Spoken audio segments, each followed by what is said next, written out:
I grew up being taught that some stories aren't meant to be told, not because they aren't real, but because talking about them is how you invite them back.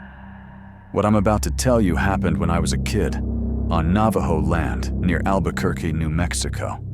And to this day, it's the only reason I believe some things are better left unnamed. My family lived in Arizona, but every so often we'd make the long drive out to Albuquerque to visit our Navajo relatives. If you've ever done that drive, you know how empty it feels. Miles of road, endless desert, nothing but heat and silence.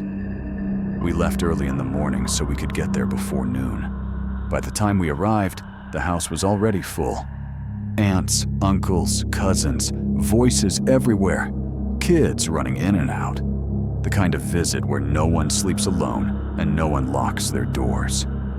As the sun started to set, the adults claimed the house.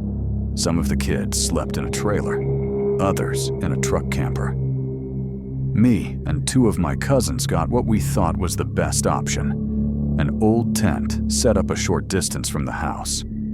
The tent was worn, torn in places, but at the time, it felt like freedom. By around 8 that night, everything went quiet.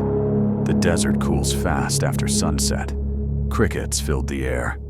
The porch light from the house cast a dim glow across the yard, barely reaching our tent. We crawled into our sleeping bags and fell asleep almost instantly. At least, they did. I don't know what woke me up. There was no sound, no voice, just that sudden feeling that you're not alone anymore. I rubbed my eyes, still half asleep, and looked toward the entrance of the tent. That's when I saw it, a figure standing just outside. It was backlit by the porch light, so all I could see was its shape, motionless, silent, facing us. At first, I told myself it had to be one of my cousins messing around. That explanation made sense, but something about the way it stood there, too still, too patient. I nudged my older cousin beside me and whispered for him to wake up. He brushed me off at first, annoyed. Then I told him to look. The moment he saw the entrance of the tent, his entire body stiffened. I've never seen fear wake someone up that fast. He didn't scream, he didn't move.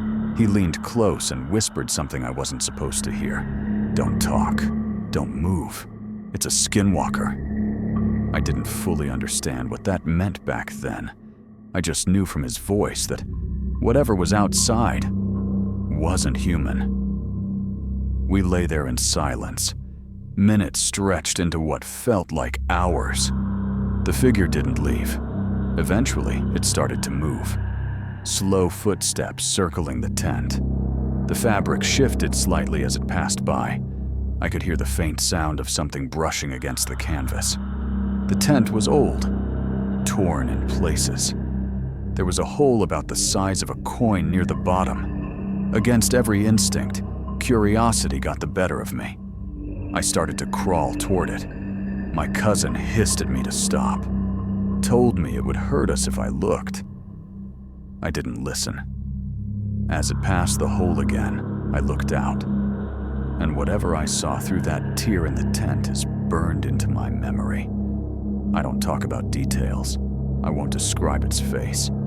But I can tell you this. It wasn't wearing a person. It was pretending. I shot backward, dove under my sleeping bag, and didn't come out again. The thing stopped moving and stood there, watching. Eventually, fear exhausted me, and I fell asleep.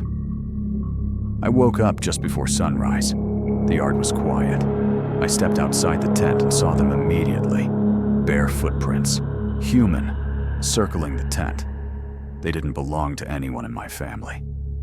I followed them toward the hills nearby, my stomach twisting with every step.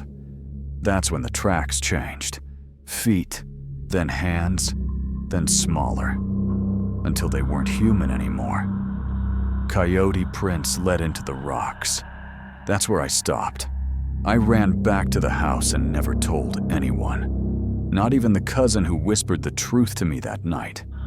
We're taught not to speak about these things, not to search for them, not to challenge them, because they listen. If you're hearing this, you're the first people I've ever told, and I'm telling you now, don't go looking for them on Navajo land.